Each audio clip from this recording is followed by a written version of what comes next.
Sunday चटपटा चाट आणि गरमागरम चहा. पाहू साहित्यकृती. तर मी हे मक्का शिजवून घेतलेला आहे, त्यासोबत बटाटा शिजवून घेतले, हळद मीठ नॉर्मल टाकून, बारीक चिरलेली मिरची, टोमॅटो, कोथिंबीर आणि फरसाण घेतलेला आहे. कांदा ऑप्शनल आहे. तर मी गरमागरम चहा आणि हा चाट बनवते.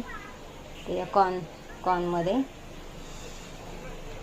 फरसाण घालून घेणार आहे, त्यामध्ये टोमॅटो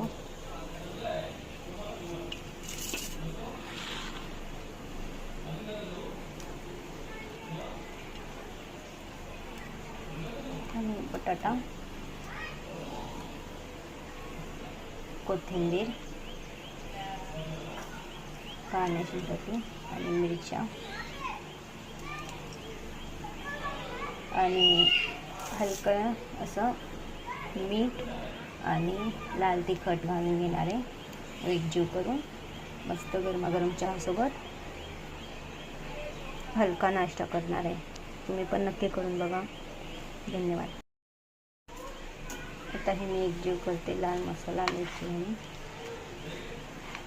त्यासोबत गरमागरम ब्लॅक टी.